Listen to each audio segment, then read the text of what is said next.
स्वागत है आपका हमारे YouTube चैनल में। तो इस वीडियो में देखेंगे 7 क्लास का साइंस चैप्टर 3 जल अनमोल संसाधन।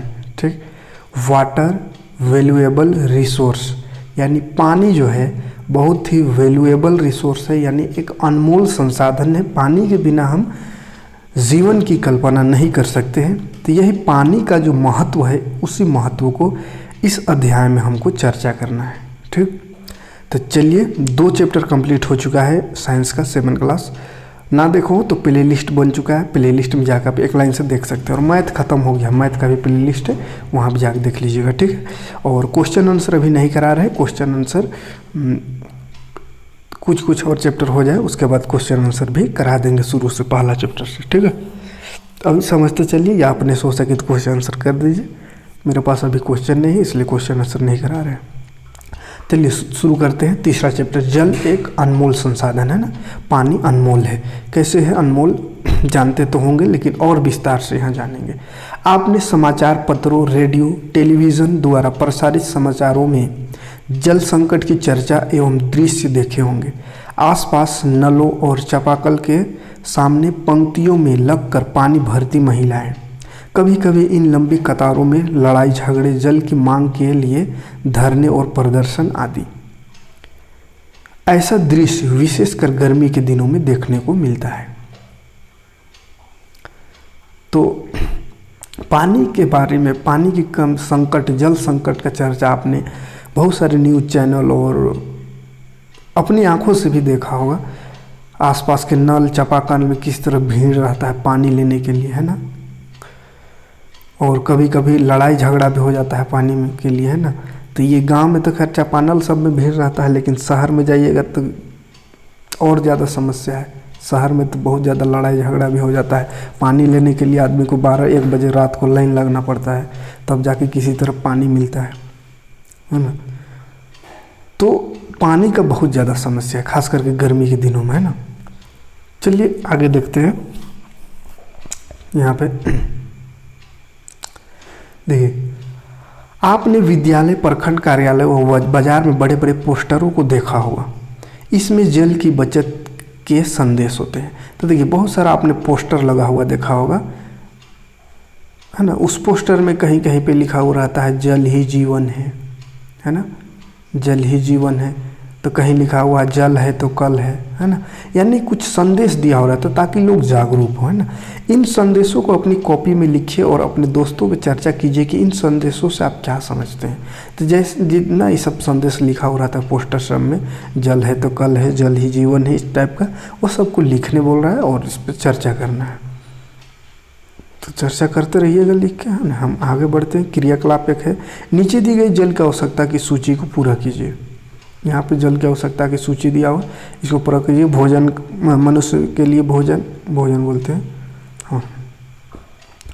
मनुष्य के लिए पानी की आवश्यकता, पेड़ पौधों के लिए अन्य आवश्यकता, है ना। तो भोजन पकाना, खाना, नहाना, हर काम में तो पानी की ज़रूरत पड़ता है ना। हर फैक्ट्री वो है, कुछ भी चीज़ बनता है पानी, है ना। आगे बढ़ते हैं। क्या आप जानते हैं कि पानी की उचित मात्रा भी विश्व के सभी लोगों को प्राप्त नहीं है। जल के महत्व को ध्यान में रखते हुए संयुक्त राष्ट्र संघ ने वर्ष 2003 को अंतर्राष्ट्रीय स्वच्छ जल वर्ष के रूप में मनाया है।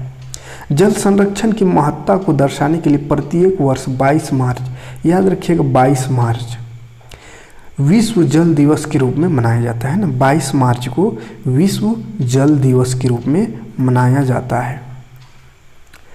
ठीक, और क्या बोला शुरू कि पानी जो है ना, अभी भी बहुत सारे ऐसे लोग हैं जिसको उचित मात्रा में पानी अभी नहीं मिल पाता है उसको, है ना। हर ज़रूरत, पानी का ज़रूरत नहीं पूरा हो पाता है। जल की कमी पूरे विश्व में चिंता का विषय बन गई है।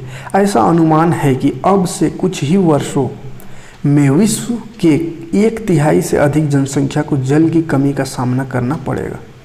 तो ऐसा अनुमान लगाया जा रहा है कि अब से कुछ ही वर्ष बाद, कुछ ही समय बाद, कुछ ही वर्ष बाद 1/3 से अधिक जनसंख्या को जल नहीं मिलेगा, है ना। यानी 1 का 3 भाग अगर कर दिया जाए, एक है पूरा जनसंख्या, उसका 3 भाग कर दिया जाए तो इसमें से 1 भाग को पानी बिल्कुल नहीं मिलेगा, है ना, 1/3 को। जल की कमी पर चर्चा करने से पूर्व हमें यह जानना जरूरी है कि हमारी पृथ्वी पर उपयोग के लिए कितना जल है। तो चलिए जल का चर्चा करेंगे, उससे पहले जान लेते हैं कि पृथ्वी पर कितना जल है ना, तो कितना जल उपलब्ध है। तो आंतरिक से पृथ्वी नीली आभा लिए दिखाई देती है। आंतरिक से यानी ऊपर से, जिसको हम लोग आसमान कहते हैं, तो आंतरिक से हम पृथ्वी को अगर देखते हैं तो वो नीला दिखाई देता है ना, इसलिए आप नक्शा सब में देखे होंगे नीला, ज़्यादातर भाग नीला दिखाई देता है। तो नीला क्यों दिखाई देता है? पानी के कारण, है ना, क्योंकि इसका लगभग 3/4 भाग जल है। जल की उपलब्धता 97% जल समुद्र में। देखिए पृथ्वी में 3/4 भाग जल है, यानी जमीन से ज़्यादा जल है पृथ्वी में, फिर भी जल की कमी क्यों होती है?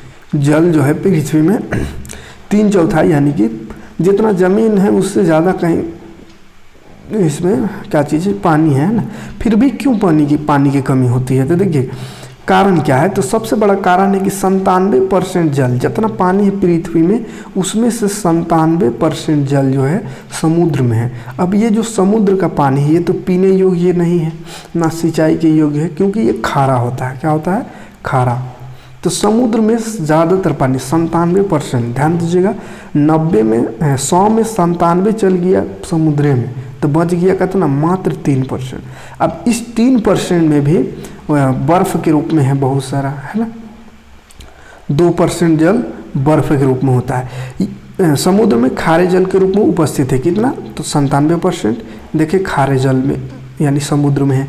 उसके बाद बचल जो है 3% बचा, उसमें से 2% जल हिम शिखर पर बर्फ़ के रूप में, 2% जो है बर्फ़ के रूप में हिम शिखर यानी पहाड़ों पर है, बर्फ़ का पहाड़, हिमालय सब जो पर्वत है बड़ा बड़ा, तो बर्फ़ का पहाड़ हिम शिखर यानी बर्फ़ का पहाड़ के रूप में 2% है। तो बच गया कितना? मात्र 1%। तो 1% जल के रूप में विद्यमान, पेयजल के रूप में विद्यमान है माने उपस्थित है ना। 1% जल मात्र पीने योग्य है।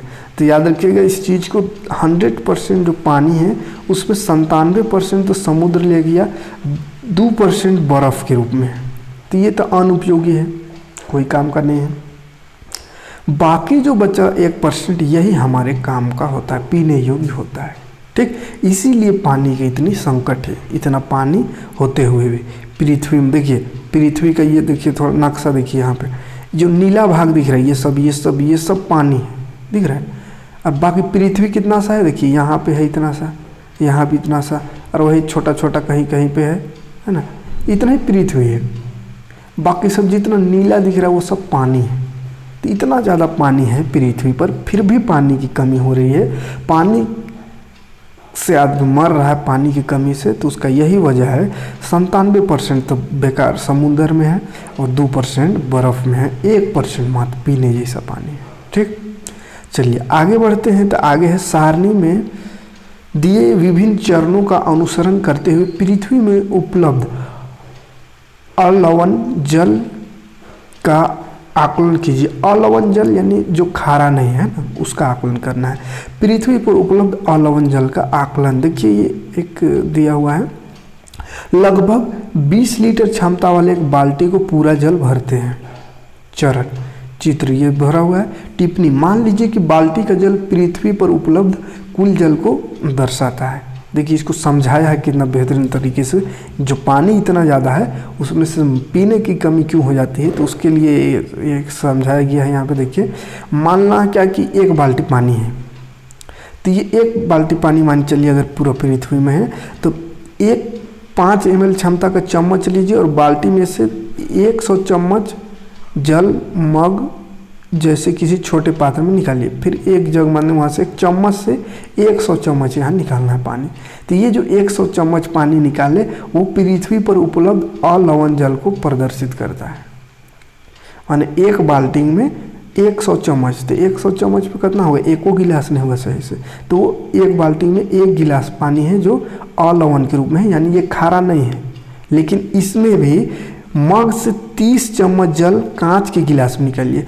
30 चम्मच जल यहाँ से इस मग से भी निकाल देंगे तो ये जो जल है वो होता है भौम जल के रूप में पाए जाने वाले उपयोग योग्य जल की मात्रा के समान है। तो इतना सा पानी उपयोग होता है जो ज़मीन के नीचे है, उस पानी का हम उपयोग करते हैं पीने के लिए। ठीक, तो एक बाल्टी में 100 चम्मच निकाले तो ये है पीना खारा वाला पानी, लेकिन इसमें भी बर्फ़ उर्फ सब कुछ है। और इससे निकाले 30 चम्मच पानी तो एको गिलास नहीं होगा, वो वाला पानी है ज़मीन के नीचे। अंत में मग में से एक चौथाई भाग या चम्मच जल निकाले, 1/4 पूरा फुल चम्मच नहीं, तो यह विश्व की सभी झीलों और नदियों में उपस्थित कुछ अलवण जल की मात्रा को दर्शाता है।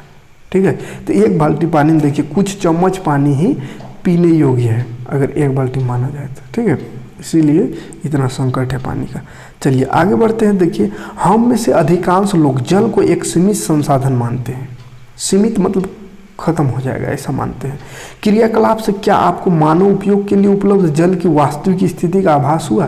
तो ये जो क्रियाकलाप दिया था इससे आपको पता चल गया होगा कि मानव उपयोग, इंसान जिस पानी का उपयोग करता है उसका मात्रा कितना सा है ना, एकदम चुटकी भर है। इस विषय पर कक्षा में चर्चा कीजिए।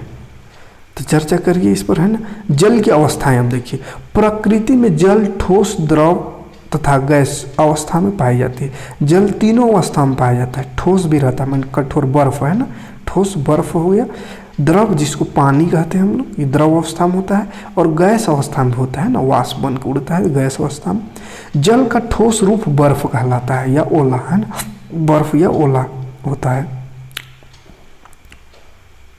यह द्रव रूप में पृथ्वी पर समुद्र, झील, नदी, तालाब आदि में पाया जाता है। यह जल की सामान्य अवस्था होती है। तो जल का सामान्य अवस्था द्रव होता है जो कि नदी, झील, तालाब सब में पाया जाता है। जल गैस अवस्था में भाप यानी जलवाष्प के रूप में पाया जाता है। जल की तीनों अवस्थाएं का रूपांतरण प्रकृति में जल चक्र के दौरान होता है।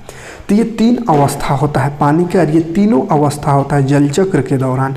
जल चक्र क्या है देखिए, समुद्र में या नदी सब में पानी है, वो पानी वाष्प बन के गर्मी के दिनों में ऊपर जाता है। वाष्प बन के ऊपर जाता है, ऊपर बादल का निर्माण करता है, और वो ये बादल फिर पानी बन के नीचे आता है। तो तीनों अवस्था इसमें भी होती है। ठीक है, पृथ्वी से वायुमंडल तथा वायुमंडल से पृथ्वी पर जल के आवागमन की क्रिया एक चक्रीय क्रम होती है। जल की इसी चक्रीय क्रम को जल चक्र या वाटर साइकिल कहते हैं। तो वाटर साइकिल या जल चक्र किसको कहते हैं समझ में आ रहा है? पृथ्वी से वायुमंडल तथा वायुमंडल से पृथ्वी पर जल का आवागमन, आना जाना, जैसे ये नीचे ऐसा समझ, देखिए यहाँ पे ये पृथ्वी का पानी, पृथ्वी, तो ये क्या होता है, वाष्प बन के चल जाता है ऊपर वायुमंडल। अब वायुमंडल में बादल बनता है और फिर ये बादल बरस के फिर से नीचे पानी आ जाता है। तो पानी क्या हो रहा है देखिए, ऊपर गया फिर ऊपर से नीचे आया, तो ये गोल घूम रहा है ना, गोल गोल, नीचे से ऊपर, ऊपर से नीचे, ऊपर से नीचे, नीचे ऊपर। तो ये चक्री घूम रहा है, इसलिए इसको चक्री, जल का चक्री बन रहा है। जल ऊपर नीचे आ रहा है, पहले जा रहा है वाष्प बन के फिर आ रहा है, तो जल चक्र कहते हैं। ठीक है, पानी का चक्र, वाटर साइकिल। देखिए यहाँ पे ये देखिए चित्र द्वारा समझिए। देखिए ये नदी, झील, तालाब जो भी है उसका पानी वाष्प बन के ऊपर गया, ये बादल बन गया, है ना। बादल संघनन हुआ, संघनन होकर ये वाष्प संघनन, ठंडा होकर बादल बनता, फिर ये बादल जो है इधर उधर पूरा बारिश करता है। ठीक है, तो ये ऊपर गया फिर नीचे आया, फिर यहाँ से बह के आएगा यहाँ झील, तालाब में, फिर यहाँ से ऊपर जाएगा। तो ये जल चक्र है। आए बस में जल चक्र में कोई दिक्कत नहीं। आगे बढ़ते हैं तो किधर, हाँ, जल के विभिन्न स्रोतों, सागर, नदी, झील से जल का वाष्पीकरण होता है। पौधे भी वाष्पोत्सर्जन क्रिया के दौरान जलवाष्प मुक्त करते हैं। पौधा पढ़े थे पौधों पोषण में कि पौधा का पत्ती में जल भी कुछ बनता है ना हल्का फुल्का, तो वो वाष्प बन के उड़ जाता है। तो ये वाला वाष्प बन के जो उड़ता है ये भी बादल बनाता है, ऊपर चला जाता है ना। ये सभी वाष्प वायुमंडल में जा कर के बादल का निर्माण करते हैं। बादल संघनित यानी ठंडा होकर पृथ्वी पर बर्फ, वर्षा, ओला के रूप में वापस चला आता है। तो ये जो बादल है वही फिर ठंडा होकर बर्फ़ के रूप में भी गिरता है, बर्फ़ गिरता है ना, वर्षा यानी बारिश के रूप में भी, जैसे अभी बारिश हो रही 3-4 दिन से है ना, ओला के रूप में भी गिरता है वापस ज़मीन पर, है ना। वर्षा जल का अधिकांश भाग नदी नालों आदि में होता हुआ सागर तक पहुंच जाता है। तो बारिश का जो पानी है, ज़्यादातर पानी क्या होता है, कितना पानी को हम रोक पाते हैं, कुछ पानी को रोक नहीं पाते, वो आ रही चूता है उस खाली डिब्बा बम भर दिए वही काफ़ी है, अन्य तो सब बहिए नहीं जाता है, सब बह के क्या होता है, नदी नदी नदी होते होते होते वो समुद्र में सागर में मिल जाता है, और सागर में जाने के बाद वहाँ तक पहुँचते पहुँचते खारा हो जाता है ना, अनुपयोगी हो जाता है। तो वर्षा जल का कुछ भाग मिट्टी में रिस कर भूमिगत जल के रूप में नीचे संचित होता है। यह जल पुनः चापाकल नलकूप द्वारा सतह पर लाया जाता है। पौधे भी मिट्टी से जल का अवशोषण करते हैं। इसी प्रकार प्रकृति में जल चक्र चलता रहता है। ठीक है, तो बारिश के दिन में जो बारिश होती है उसमें से कुछ पानी को तो जमीन सोख लेता है। ठीक है, और वो जो कुछ पानी को जमीन सोखा वही फिर पानी निकलता है चापानल कुआं ये सब में, है ना। तो कुछ पानी सब को तो सोखता नहीं, बाकी बात सब नदी से होते करते वो समुद्र में चला जाता है। इसी तरह जल चक्र होते रहता है ना, जल का आवागमन आता है जाता है। इस जल के कारण ही पृथ्वी पर जल की कुल मात्रा स्थिर बनी है। तो ये जो पानी बारिश होती है उसके कारण ही मात्रा स्थिर है, पानी का मात्रा पृथ्वी पर, है ना। जल के स्रोत, सोर्सेस ऑफ वाटर, देखिए अब क्या क्या स्रोत है जल का, कहाँ कहाँ से जल निकलता है। प्रकृति में जल चक्र, जल के मुख्य स्रोत सागर, नदी, झील, तालाब आदि है जल का मुख्य स्रोत। भूमि के नीचे भी जल का बड़ा भंडार विद्यमान है। ध्रुव प्रदेशों तथा पर्वतों के शीर्ष पर बर्फ के रूप में भी यह पाया जाता है। तो देखिए प्रकृति में जल जो है, जल मुख्य स्रोत जल का सागर है, समुद्र, नदी, झील, तालाब, और भूमि के नीचे जो पानी है वो, है ना, जो कि खोद के निकाला जाता है बोरिंग वोरिंग करके, है ना। और क्या, तो बर्फ के रूप में भी, है ना, बर्फ के रूप में भी ये पानी है। प्रकृति में जल के मुख्य स्रोत देखते हैं। मुख्य स्रोत प्रकृति में क्या, वर्षा का जल। पृथ्वी पर जल का मुख्य स्रोत वर्षा जल है। हमारे देश में कृषि वर्षा जल पर निर्भर करता है। वायुमंडलीय प्रदूषण के कारण औद्योगिक क्षेत्रों में वर्षा जल में धूल कण, सल्फर, नाइट्रोजन की ऑक्साइड आदि घुले रहते हैं। इस प्रकार की वर्षा को अम्लीय वर्षा या एसिड रेन कहा जाता है। तो देखिए पृथ्वी पर जल का जो मुख्य स्रोत है, पृथ्वी पर जल का मुख्य स्रोत क्या है, बारिश है ना। बारिश नहीं होगी तो जल कितना दिन रहेगा, जमीन के नीचे पानी कहाँ से जा रहा है, बारिश वाला पानी ही जा रहा है ना। तो बारिश नहीं होगी तो सूखा हो जाता है ना, देखिए पानी के लिए एकदम तरसने लगता है आदमी। तो जल मुख्य स्रोत, जल का मुख्य स्रोत वर्षा है, बारिश है ना। अब देखिए ये बारिश में भी गड़बड़ हो जाता है कभी कभी। देखिए जहाँ पर प्रदूषण ज़्यादा है, औद्योगिक क्षेत्र है यानी फैक्ट्री सब बहुत ज़्यादा अगर है, तो वहाँ का धूल कण, सल्फर, नाइट्रोजन ये सब का ऑक्साइड पानी में घुल जाता है। बहुत ज़्यादा प्रदूषण है तो पानी जैसे ये गिर रहा है तो उसमें भेटा गया वही सब प्रदूषण, सल्फर डाइऑक्साइड, नाइट्रोजन ऑक्साइड ये सब। और ये सब प्रदूषण अगर वो पानी में मिल जाता है तो वैसे पानी को, वैसे बारिश को, वैसे वर्षा को अम्लीय वर्षा कहते हैं। ठीक है, और अम्लीय वर्षा नुकसानदेह होता है पृथ्वी के लिए भी, जीव जंतु के लिए भी, इमारत सब के लिए भी। ठीक, तो चलिए देखते हैं। आगरा स्थित ताजमहल के पीले होने का प्रमुख कारण अम्लीय वर्षा जल है। तो आगरा ताजमहल जो दुनिया का 7वां अजूबा है वो भी फीका पड़ जा रहा है, उसका भी, उसमें भी पीलापन आ जा रहा है, मानो उसका सुंदरता भी खराब हो जा रहा है। तो उसका मुख्य कारण है अम्ल वर्षा, है ना। तो अम्ल वर्षा जीव जंतु से लेकर के पृथ्वी का मिट्टी तो खराब कर ही रहा है, पेड़ पौधों को भी नुकसान पहुंचा रहा है, उसके साथ साथ इमारतों को भी नुकसान पहुंचा रहा है। ठीक, चलिए आगे देखते हैं। दूसरा मुख्य स्रोत है सतही जल। ठीक है, सतही जल यानी जमीन के नीचे वाला जो पानी है। वर्षा जल का अधिकांश भाग पृथ्वी के सतह में बहता हुआ नालों, नदियों, तालाबों तथा झीलों में आकर इकट्ठा हो जाता है। अच्छा, सतही जल गड़बड़ थोड़ा सा बोल दिए। सतही जल जो पृथ्वी पर है, ऊपर में है ना, उसको सतही जल कहेंगे। पृथ्वी के सतह पे है, तो पृथ्वी के सतह में कहाँ पर है, तो नदी, नाला, तालाब ये पृथ्वी के सतह पर है, तो वैसे जल को सतही जल कहते हैं या झील, है ना। और भूमिगत जल कहते हैं पृथ्वी के जो नीचे खोद के निकालते हैं उसको भूमिगत जल। ठीक है, जो कुआं से निकलता है जो पानी। तो तीसरा स्रोत देखिए भूमिगत जल। वर्षा जल का कुछ भाग मिट्टी के छिद्रों से नीचे रिस कर चट्टानों की दरारों में होता हुआ चट्टानों के ऊपर जमा हो जाता है।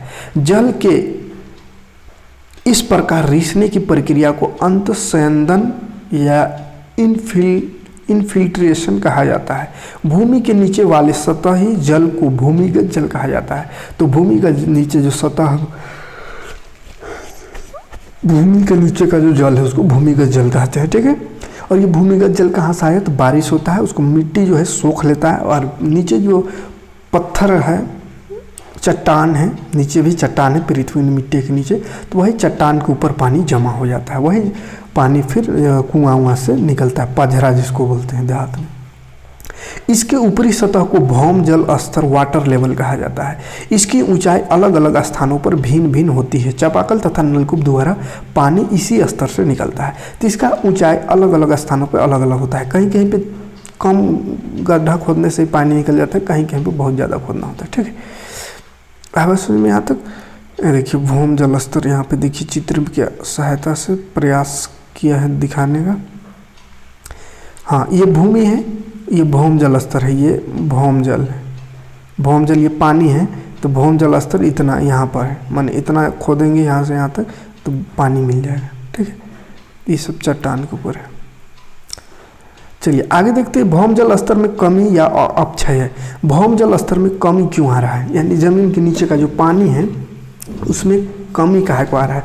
जैसे अभी देखते होंगे कुआं उआं बहुत जल्दी सूख जाता है। जैसे अभी गर्मी का दिन हो, अभी तो कुछ दिन से बारिश हो रही है, नहीं तो गर्मी के दिन में पानी, जैसे हम लोग का भी कुआं है तो सूख जाता है। खेती उती पहले करते थे गर्मी के दिन में भी, लेकिन अब वो गर्मी के दिन में खेती नहीं हो पाता है, सूख जाता है, पानी नहीं होता है। तो उसको कारण क्या है उसका, देखिए बढ़ती मानव जनसंख्या, सबसे बड़ा कारण जनसंख्या। जितना आदमी बढ़ेगा, जितना जनसंख्या बढ़ेगा, पानी का उपयोग भी उतना ज़्यादा होगा, है ना। जल की मांग पृथ्वी के जल स्रोतों पर गहरा दबाव उत्पन्न कर रहा है। करीब 70% भूमंडलीय स्वच्छ जल, तो भूमंडलीय स्वच्छ जल क्या हो रहा है, किधर गया, सिंचाई में लग जा रहा है। देखिए 70% सिंचाई में लग जाता है। 70% जमीन के नीचे का जो 70% पानी है वो सिंचाई में हो गया बर्बाद में काम ही है, लेकिन सिंचाई में उतना ज़्यादा खर्च हो गया है, इसलिए पानी के पीने के लिए नहीं मिलता। सिंचाई भी तो जरूरी है, पेड़ पौधा फसल उसल नहीं उगाएंगे तो खाएंगे क्या चीज़, है ना। तो 70% भाग सिंचाई में चला जाता है, ताकि इस बढ़ती आबादी की आवश्यकता के लिए ज़्यादा उपज की जाए, है ना। तो इतना ज़्यादा आबादी बढ़ रहा है, तो उतना बड़ा आबादी को तो खाने पीने के लिए भी चीज़ें चाहिए, तो उसके लिए सिंचाई में 70% पानी खर्च हो जा रहा है ना। घरेलू औद्योगिक उद्देश्यों के लिए भी जल स्रोतों पर दबाव पड़ रहा है। और घरेलू उद्योग है, छोटा मोटा फैक्ट्री है या तो बड़ा फैक्ट्री है या कोई भी धंधा है, कुछ भी उद्योग कर रहे हैं, तो उसमें पानी की खपत उसमें भी है ना। प्रति व्यक्ति जल की खपत भी बढ़ रही है। प्रति व्यक्ति जल की खपत यानी एक आदमी में जो जल की पर्सनल खपत है, नहाना धोना वो सब में, वो भी ज़्यादा हो रहा है ना, ज़्यादा खपत हो रही है। तो इसलिए भौम जल स्तर में कमी आ रहा है। तो देखिए सबसे बड़ा कारण, सबसे मुख्य कारण जनसंख्या है ना। इसलिए जनसंख्या कंट्रोल करने के बाद जनसंख्या को कंट्रोल करनी चाहिए ना। जनसंख्या है, जनसंख्या बढ़ेगा, खेती बाड़ी ज़्यादा करना पड़ेगा, फसल की मांग बढ़ेगी। फसल की मांग बढ़ेगी यानी कि फसल उगाने के लिए पानी चाहिए, बिना पानी का तो कोई फसल होगा नहीं, है। और फसल में 70% पानी चली गया, 30% पानी बचा, उसको इतना बड़ा जनसंख्या के लिए और भी चीज़, तो खाली फसलें खा के तो नहीं रहेगा, और भी चीज़ें चाहिए उसकी आवश्यकता अनुसार। तो जितना बड़ा बड़ा फैक्ट्री सब लग रहा है, अलग अलग उद्योग लग रहा है, औद्योगिकरण जो हो रहा है, उद्योग लग रहा है, चाहे छोटा उद्योग है या बड़ा उद्योग, उसमें भी पानी की खपत हो रही है ना। और प्रति व्यक्ति इंसान बढ़ रहा है, तो उसका जो पर्सनल पानी का उपयोग है वो भी बढ़ रहा है। तो ये सब कारण है ना। भौम जल स्तर में आई कमी के कई कारण, जिनमें प्रमुख है, देखिए प्रमुख क्या क्या है उसको यहाँ पे एक लाइन से दिया हुआ। जनसंख्या वृद्धि सबसे ज़्यादा बड़ा कारण। दूसरा कृषिगत उपयोग, जनसंख्या पर ही डिपेंड है सब, जनसंख्या बढ़ेगा कृषि बढ़ेगा, है ना। औद्योगिकरण, फैक्ट्री सब उद्योग सब लगना, ये भी जनसंख्या पर डिपेंड है। यानी अगर जनसंख्या को कंट्रोल कर लिया जाए तो ये सब अपने आप कंट्रोल हो जाएगा, है ना। वर्षा का असमान वितरण, हाँ ये जनसंख्या से रिलेटेड नहीं है। वर्षा का असमान वितरण यानी बारिश अंदाजी हो जाता है अब, है ना। अभी देखिए जैसे गर्मी का दिन में पानी आ रहा है 4-5 दिन से, बरसात में इतना पानी नहीं आता जितना आ रहा है अभी। तो ये अनियमित असमान वितरण पानी का जो हो रहा है। वन की कटाई बहुत बड़ा कारण है। जल की बर्बादी ये भी सबसे बड़ा बहुत बड़ा कारण है ना। तो जनसंख्या वृद्धि, कृषिगत उपयोग, औद्योगिकरण, वर्षा का असमान वितरण, वन की कटाई, जल की बर्बादी। जंगलों की कटाई भी बहुत ज़्यादा इफेक्ट कर रहा है पानी की कमी को, और जल की बर्बादी अंदाजी बर्बाद कर देते हैं। जैसे 1 लोटा में जो काम होने वाला है पानी, उसमें 2 लोटा उपयोग करते हैं। मुंह धोने के लिए बिहान देहात में खास करके, और जो बड़का लोटा लेकर 1 लोटा पूरा लेता है, उसमें खाली मुँह धोता है ना। जहाँ पानी कमी है वो लोग तो समझता है कि कैसे उपयोग करना है, लेकिन देहात में और ज़्यादा इसका बर्बादी होता है। नहाना 1 बाल्टी में भी नहा सकते हैं, लेकिन 10 बाल्टी में नहाएंगे। और नल उल लगल है तो और बर्बाद करेगा, पूरा नल को खोल के दे ना हुए। तो ये सब पानी को बर्बाद करने से बचनी चाहिए, ताकि आने वाला पीढ़ी, हम लोग तो किसी तरह चल जाएंगे, लेकिन आने वालों को भी सोचना चाहिए कि आगे आने वाला जो आबादी है, पीढ़ी है, उन लोग तक बचा रहे ये सब, है ना। अब आप जानते हैं कि किन कारणों से भौम जल स्तर अपक्षय हो रहा है। तो अब हमको लग रहा है कि आपको समझ में आ रहा होगा कि क्यों पानी की कमी हो रही है ना। तो हमें यह भी जानना जरूरी है कि जल का वितरण विश्व, भारत एवं झारखंड के विभिन्न क्षेत्रों में किस प्रकार हो रहा है। कुछ स्थानों पर अच्छी वर्षा होती है और कुछ वह जल से समृद्ध है, तो कई जगह कम वर्षा होती है। तो चलिए समझते हैं अब यहाँ पे कहाँ पे कम वर्षा, कहाँ पे ज़्यादा, कहाँ पे पानी की ज़्यादा कमी है। ठीक है, झारखंड में बात करें तो झारखंड राज्य में वार्षिक वर्षा 114 सेंटीमीटर होती है सालाना। 80% से अधिक वर्षा जून से सितंबर माह के मध्य होती है ना। ज़्यादातर वर्षा मतलब जून से सितंबर के बीच में होता है, जुलाई अगस्त में ये सब है ना, बरसात में। पूर्वी भाग मुख्यतः बंगाल की खाड़ी से, जबकि मध्यवर्ती एवं पश्चिमी भाग अरब सागर व बंगाल की खाड़ी से वर्षा के लिए जल प्राप्त करता है। तो पूर्वी भाग में बंगाल की खाड़ी से जो आ जाता है पानी, जैसे अभी जो बारिश हो रही है बंगाल की खाड़ी से हो रही है, आ रही है ना। पूर्वी भाग में इसलिए ज़्यादा खतरा है, उधर तूफान भी चल रहा है। और मध्यवर्ती यानी बीच बीचा और पश्चिमी भाग में अरब सागर द्वारा आ जाता है बारिश। ठीक, आगे देखिए, राज्य के गढ़वा, पलामू एवं चतरा जिले, उत्तरी भाग कोडरमा, हजारीबाग एवं गिरिडीह जिले के उत्तरी भाग गोड्डा आदि क्षेत्र में औसत वर्षा 120 सेंटीमीटर से कम होती है। ठीक, मतलब इस समय थोड़ा कम बारिश होती है। दक्षिणी हजारीबाग, बोकारो, सरायकेला, देवघर एवं दक्षिणी गिरिडीह में 120 से 40 सेंटीमीटर औसत वर्षा होती है। उसके बाद गुमला, पश्चिमी सिंहभूम, पूर्वी सिंहभूम, सिमडेगा, रांची में अधिकांश क्षेत्रों में 140 से 60 औसत वर्षा होती है। यानी इधर थोड़ा ठीक होती है ना, गुमला, पश्चिम और पूर्वी सिंहभूम, सिमडेगा, रांची ये सब में। चलिए अब आगे बढ़ते हैं। तो जल प्रबंधन, जल को कैसे हिफाजत किया जाए। आपने पिछली कक्षा में पढ़ा है कि अनेक स्थानों पर जल की नियमित आपूर्ति सुनियोजित पाइप तंत्र के द्वारा की जाती है। हाँ, तो आपने देखा होगा पाइप द्वारा जल की जो है आपूर्ति की जाती है बहुत सारे जगहों पर, है ना। जैसे रांची शहर में पूरा पाइप बिछा हुआ जल का, है ना। देहात में खाली अपना अपना सबका कुआं, नलकूप ये सब रहता है। बाकी शहरों में पानी भी डैम उम का पानी प्यूरिफाई कर करके और उसको भेजा जाता है कच्चे से पाइप द्वारा, है ना। आपने संभवतः जल आपूर्ति पाइपों में रिसाव को देखा होगा। रिसाव देखिए, पाइप बिछा हुआ रहता है नीचे, पाइप से पानी जा रहा है। बहुत जगह देखते होंगे फट उठ जाता है, पानी बह रहा है ना, उस पर कोई ध्यान नहीं देता है। पानी बह रहा है, रिस कर वहाँ से बहता रहता है। यह हर नागरिक का कर्तव्य है कि बहुमूल्य जल को किसी प्रकार से व्यर्थ होने से रोका जाए। तो ये हर नागरिक पर का कर्तव्य होनी चाहिए कि इस तरह का अगर कहीं पे भी जल की बर्बादी को देखे तो उसे रोकने की प्रयास करें, है ना। हम सभी जानबूझकर अथवा अनजाने में दांतों में मंजन करने, दाढ़ी बनाने, नहाने, अन्य क्रियाकलापों के दौरान जल की बर्बादी करते हैं। तो हम सभी लोग या तो जानबूझ के भी अनजाने में भी है ना पानी को बहुत बर्बाद करते हैं। जैसे तब ये बताए थे जहाँ पे एक छोटा सा पानी की ज़रूरत है वहाँ पे एक बाल्टी उझल देते हैं ना, मुंह धोने के लिए या दाढ़ी बनाने के लिए, नहाने के लिए, हर जगह मतलब ज़रूरत से ज़्यादा पानी उपयोग करते हैं। तो वो सब कंट्रोल करने की आवश्यकता है और हर इंसान का ये कर्तव्य होनी चाहिए, किसी एक का करने से नहीं होगा। और ये भी नहीं सोचना चाहिए कि अरे सब तो बर्बाद कर रहा, हम भर बचाएंगे तो क्या फ़ायदा होगा। तो सब वैसे ही सोचे तो फिर पानी ऐसे बर्बाद होते रहेगा। इसलिए आप जागरूक होइए, धीरे धीरे सब हो जाएगा। अपना कोशिश कीजिए जितना लोगों को जागरूक कर सके। हमने देखा है कि वर्षा के रूप में जो जल हमें प्राप्त होता है उसमें से अधिकांश ऐसे ही बह जाता है। वर्षा जल का उपयोग भौम जल स्तर को पुनः पूर्ति करने के लिए किया जा सकता है। तो हमने देखे पीछे की या अपनी आंखों से भी देखते हैं, बारिश में जितना पानी होता है अधिकतर पानी नदियों द्वारा बह जाता है ना। तो इसको हम रोक सकते हैं ना, इसे जल संग्रहण अथवा वर्षा जल संग्रहण कहते हैं। इसको रोकने का कुछ उपाय कर सकते हैं जिससे कि पानी बहे ना, वहीं आसपास कोई गड्ढा में उसको जमा कर दिया जाए ताकि वो गड्ढा से सूख के जमीन उस मिट्टी उसको सोखे और मिट्टी के वहाँ का जो भौम जल स्तर है वो बना रहे, अच्छा है ना।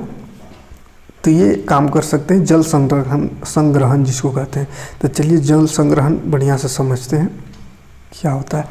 पिछले कुछ वर्षों में देश के साथ झारखंड में भी वर्षा कम हो रही है। हाँ, तो पिछले कुछ वर्षों से बिल्कुल एकदम बहुत कम हो रहा है झारखंड में भी और पूरा देश में भी। हम लोग का याद से पानी बरसात में ऐसा पानी आता था कि बड़ा बड़ा पुल टूट जाता था, लेकिन अब छोटा सा नदी है हम लोग, वो नदी भी नहीं भरता है। तो पहले नदी ऐसा भरता था कि आदमी देखने जाते थे तो कितना खेत डूब जाता था। अब कभी नदी भरता ही नहीं 2-3-4 साल से, है ना। लेकिन पहले बहुत ज़्यादा पानी आता था, पूरा नदी एकदम लगता था गंगा नदी बन गया है। तो कहने का मतलब कि बारिश कम हो गई हर जगह। साथ ही शहरीकरण के कारण पेड़ों की कटाई, शहरीकरण पेड़ की कटाई इतना ज़्यादा हो, आप भी देखते होंगे अपने आसपास कितना ज़्यादा पेड़ की कटाई होता है। रोड बनने के लिए, फैक्ट्री बनाने के लिए, तो क्या करने के, है ना, बहुत ज़्यादा पेड़ों की कटाई होती है। सड़क निर्माण, भवन निर्माण लगातार हो रही है। इस कारण जल की पुनः पूर्ति में बाधा उत्पन्न हुई है। यहाँ की जनता को जल के लिए कई घंटों तक कतार में रहना पड़ता है। टैंकर में पानी पहुँचाया जाता है। जलापूर्ति की राशनिंग होती है। तो देखिए पानी इतना मतलब वही हो गया, अब टैंकर में पानी पहुँचाया जाता है, उसमें राशन कार्ड जैसा उसमें भी सब हो गया है ना, खरीद करके महीना बिल दे करके पैसा पानी पी रहा है आदमी। तो ये सिचुएशन हो गया है ना। प्रत्येक हिंदी समाचार पत्रों में जल संकट का समाचार आता है। सरकार इसके लिए हर गांव में डोभा का निर्माण करा रही है। नदियों तालाबों से गाद की सफाई कर खुदाई कराई गई। इसी तरह देश के अन्य स्थानों पर जल भंडारण और जल की पुनः पूर्ति करने के लिए बावड़ी बनाने का प्रथाओं का सदियों से चलन रहा है। तो पानी को बचाने के लिए बहुत सारा सरकार द्वारा भी उपाय किया गया है, जैसे डोभा बनाना। लेकिन डोभा तो अब पता नहीं सरकार का नियम कितना है, लेकिन जितना बड़का डोभा खोदता है आदमी उतना बड़का डोभा में तो कितना पानी होगा, है ना। थोड़ा सा झूठों की चिन्हा दे लेता है, पानी पैसा उसा लेके चल जाता है उनको, है ना। तो सरकार को इस पर भी ध्यान देना चाहिए कि हम जो काम थोड़ा जो निकाले हैं, जो काम करवा रहे हैं वो सही हो रहा है कि नहीं। तो झूठों के तनी को डूबा जैसा कोड़ देता है, उसके बाद ख़त्म। तो डोभा निर्माण भी सही नहीं हो रहा है। नदी तालाब से का सफाई भी खुदाई भी कराया जा रहा है ना, लेकिन कोई काम सही नहीं होता है। सब दलाली का, सब झूठों के खाली करके भेज देता है रिपोर्ट। किसान भी अपने खेतों में जल का उपयोग वैधता से कर सकते हैं। संभवतः आपने बूंद ड्रिप सिंचाई व्यवस्था के बारे में सुना होगा। तो देखिए सिंचाई के लिए भी अब अलग अलग व्यवस्था किया गया है। जैसे ड्रिप सिंचाई एक होता है, उसमें क्या होता है पानी का कम बर्बादी होता है। जैसे यहाँ खेत है इस तरह का, तो ये खेत में इस तरह से क्यारी वारी बना रहता है, यहाँ कुआं है, तो यहाँ से पानी यहाँ लाने में ये नली द्वारा इसको पट रहा है पानी पूरा, तो बहुत सारा जैसे पेड़ यहाँ पे लगल है, यहाँ पे पौधा लगल है, लेकिन उसका इधर उधर भी पानी बेकार में बर्बाद जाता है नाली सब में, है ना। तो उसके लिए क्या करता है, अब ड्रिप सिंचाई विधि आ गया, जिसमें क्या है कि जहाँ पौधा लगल है वहीं पे छोटा छोटा नल टाइप में है लगा हुआ, पाइप बिछा हुआ है, जहाँ ज़रूरत है वहीं पे पानी निकलेगा, है ना, हल्का हल्का, कहीं इधर उधर नहीं जाएगा, बस उसका जड़े में पानी जाएगा। तो ये एक अच्छा उपाय है जिससे पानी की बहुत ज़्यादा बचत होती है और फसल भी अच्छी होती है। ड्रिप सिंचाई व्यवस्था कम व्यास के पाइप द्वारा पौधों को पानी देने का तकनीक है। इसे सीधे उनके जड़ों तक जल पहुंच जाता है, एकदम पूरा डायरेक्ट। देखिए यहाँ पे जैसे ये इस तरह से ये पाइप बिछा हुआ है, और जहाँ जहाँ पौधा है वहीं वहीं पाइप इसका बिछा हुआ रहता है। माने जैसे इसको पटाना था, अगर ये सब पौधा को पटाना था तो ऐसे पटाइएगा, सिंचाई करिएगा, माने, है ना, देहाती समझ में आता है। तो यहाँ से पानी जाएगा पूरा, नली ऐसे छोड़ देते हैं हम लोग ऐसे सिंपल वाला में, तो यहाँ भी पानी जा रहा है, यहाँ भी जा रहा है, जो कि ज़रूरत नहीं था, है ना।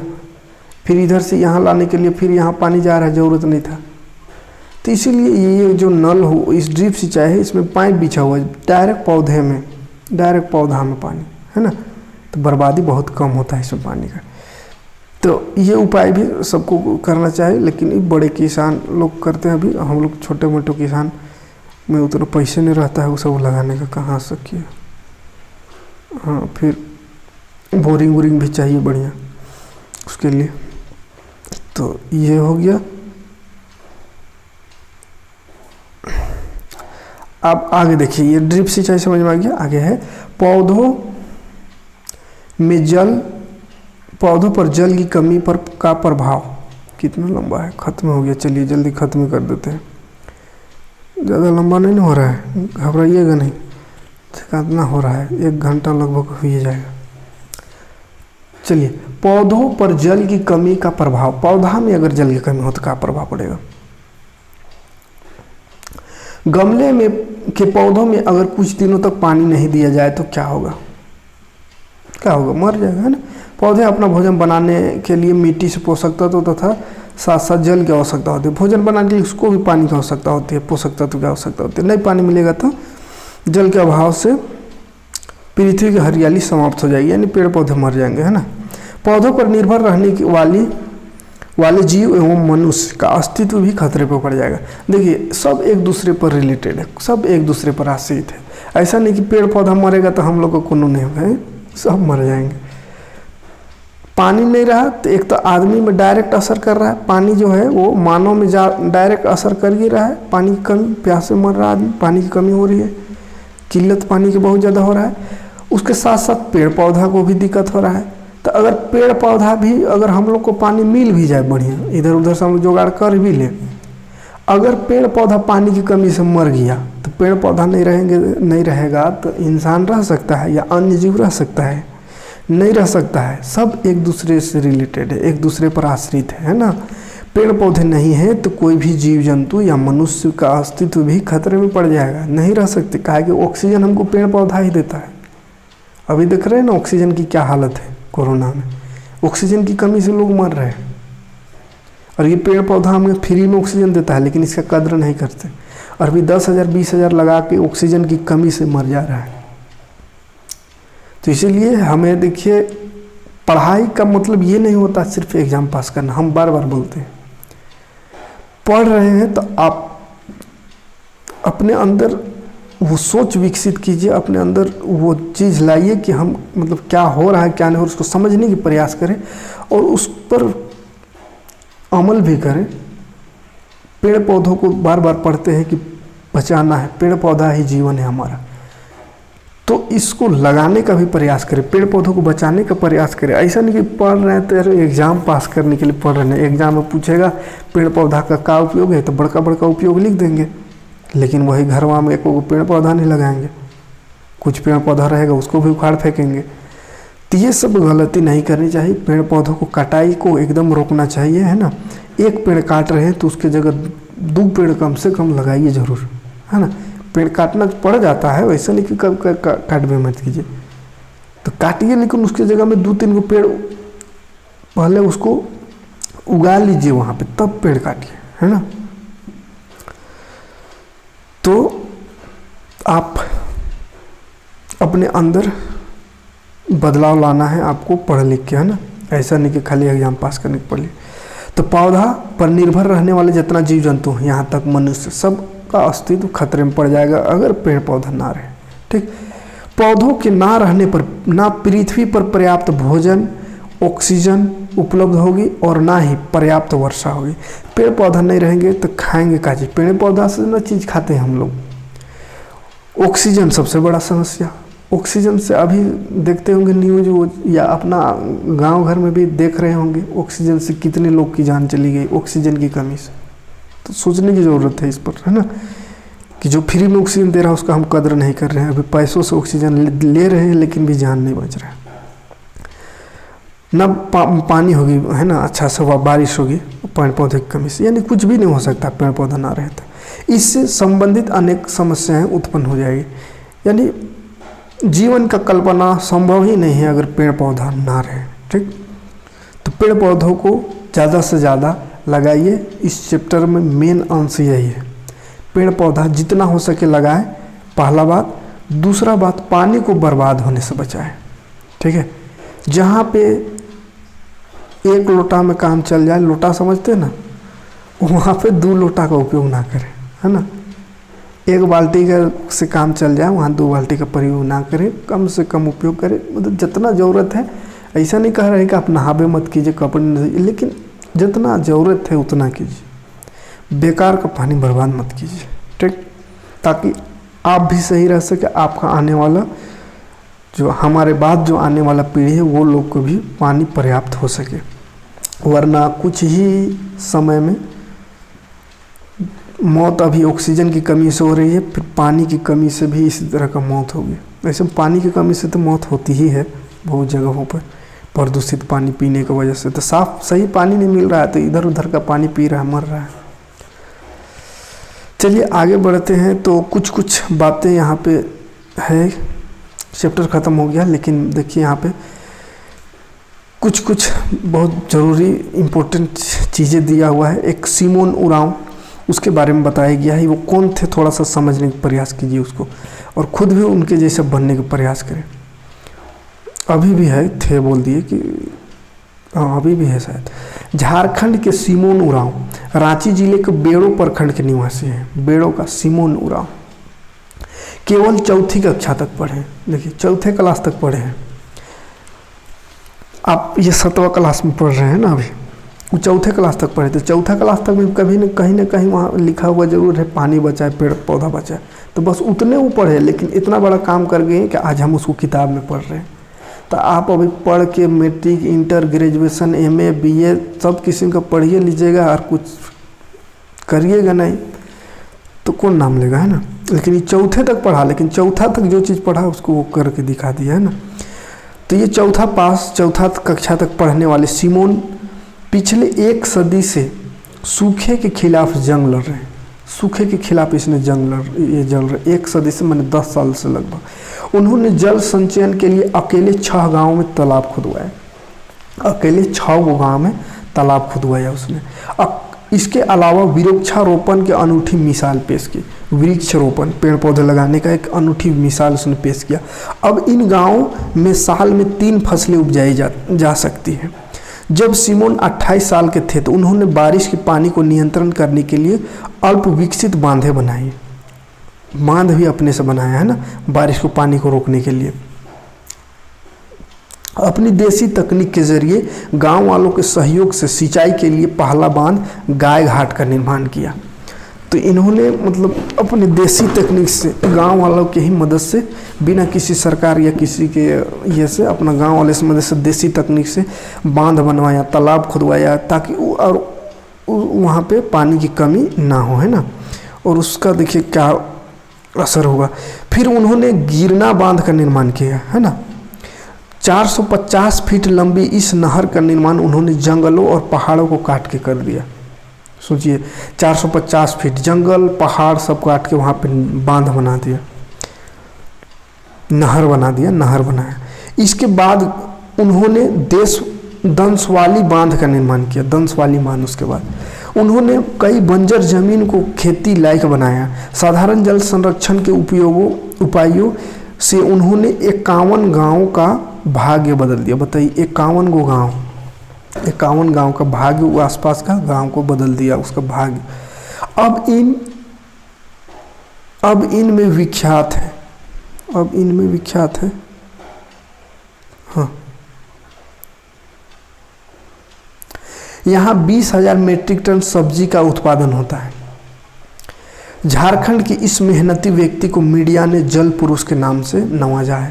तो इसे जल पुरुष कहा गया। झारखंड का ये जो महान व्यक्तित्व के इंसान है, जल पुरुष के नाम से इनको नवाजा गया। लोग उन्हें बाबा कहकर भी पुकारते हैं। 83 वर्ष के सिमोन उरांव को 2016 में पर्यावरण संरक्षण के लिए पद्मश्री से भी सम्मानित किया गया है ना। तो ये देखिए चौथा पढ़े थे, बहुत ज़्यादा पढ़े नहीं थे, है ना, लेकिन इन्होंने ऐसा काम कर दिया। पैसा नहीं कमाया होगा बहुत ज़्यादा, लेकिन ये जो काम किए वो सोचिए 51 गाँव का अस्तित्व बदल दिया, भाग्य बदल दिया। उतना ज़्यादा बांध बनवाया, पेड़ों की वृक्षारोपण कराए, यानी पेड़ पौधे लगवाए, तो आसपास का देखिए पूरा हरियाली में बदल गया। पानी का कमी अब कभी नहीं होगा, इतना ज़्यादा बांध वहाँ बना दिया। सिंचाई सालों भर होता है, मतलब खेती सालों भर होता है। बंजर जमीन को खेती योग्य बना दिया। तो ये देखिए आदमी कम पढ़े लिखे भी या बिना पढ़े लिखे भी अगर चाह ले, अपने अंदर कुछ जज्बा रखे, कुछ देश को, दुनिया को बदलने का, तो वो बदल सकता है। इसीलिए आप पढ़ लिख रहे हैं तो कुछ बेहतर करने का ज़रूर सोचिएगा। ऐसा नहीं कि खाली एग्ज़ाम पास करने के पढ़िए, है ना। आगे देखिए, थोड़ा सा देख लेते हैं अब इस चैप्टर में। चैप्टर तो ख़त्म हो गया है। ये क्या क्या हमने सीखा एक नज़र देख लेते हैं ताकि आपको याद रहे मेन पॉइंट। देखिए, जल 3 अवस्था में पाया जाता है। ये तो सीखा हमने, ठोस, द्रव और गैस। जल सभी जीवों के लिए अनिवार्य है, इसके बिना जीवन असंभव है। जीवन की कल्पना नहीं कर सकते पानी के बिना। ये हमने यहाँ पे देखा। जल चक्र के द्वारा जल की आपूर्ति बनी रहती है, फिर भी विश्व में अनेक भागों में उपयोगी योग्य जल की कमी है। तो ये भी देखा है ना, पानी बहुत है फिर भी कमी है। उद्योगों की तेजी से वृद्धि, बढ़ती जनसंख्या, सिंचाई की बढ़ती आवश्यकताएं और कुप्रबंधन जल की कमी का कुछ कारण है। हमें पाइपों द्वारा जल आपूर्ति के समय अथवा अन्य स्थानों पर रिसाव, नलों के कारण होने वाली जल की बर्बादी के प्रति जागरूक होना चाहिए। सही बात है। झारखंड के विभिन्न भागों में वार्षिक वर्षा की स्थिति भिन्न भिन्न है, अलग अलग है। विद्यालय स्तर एवं पंचायत स्तर पर जागरूकता अभियान के द्वारा जल को बचाने का उपाय पर चर्चा की जानी चाहिए।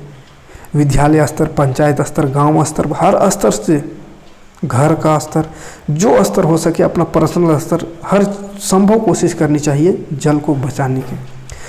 समय की मांग है कि हर व्यक्ति जल का उपयोग मितव्ययित करे, यानी जितना ज़रूरत है उतने करें, बेकार फालतू पानी बर्बाद ना करें। समय की मांग है ना। यदि पौधों को पानी ना दिया जाए तो वह मुरझा जाते हैं, अंततः सूख जाते हैं, ये भी जाने। और पौधा सूख गया तो हम भी सूख जाएंगे, ये भी पता है। झारखंड में जल पुरुष, झारखंड जल पुरुष सिमोन उरांव द्वारा जल संचय के लिए किए गए प्रयासों की प्रेरणा लेनी चाहिए, है ना। तो एक चीज़ यहाँ पे और सीखे कि झारखंड में जो जल पुरुष जिसे कहा गया सिमोन उरांव, ये जो कार्य किए उससे प्रेरणा लेकर हमें भी कुछ ऐसा अपने स्तर पर, अपने गांव के स्तर पर कुछ ऐसा बेहतर करनी चाहिए ताकि लोग हमें याद रखें। और याद रखें चाहे ना रखें, लोगों का भला हो जाए, प्रकृति का भला हो जाए, पेड़ पौधा लग जाए, पानी का कुछ जो है उसका कमी दूर हो जाए, तो इससे बड़ी कोई बात नहीं होगी। कोई नाम ले या ना ले, आप प्रकृति को बचाने का निर्णय करें खुद से, कोई देखे या ना देखे। हम पर ये जिम्मेदारी होनी चाहिए कि हम पेड़ पौधे लगाएं, पानी का बचत करें, पानी को बचाएं। ठीक, तो ये चैप्टर यहीं पे समाप्त होता है। याद रखिएगा, पेड़ पौधा और पानी, यही दो हमारा जिंदगानी है। इसी से पानी, जल बिना जीवन नहीं है, ना ही पौधों बिना जीवन है ना। इसीलिए दोनों को बचाएं और पेड़ पौधे ज़्यादा से ज़्यादा लगाएं। मिलते हैं नेक्स्ट वीडियो में कुछ नए चैप्टर लेकर के। थैंक्स।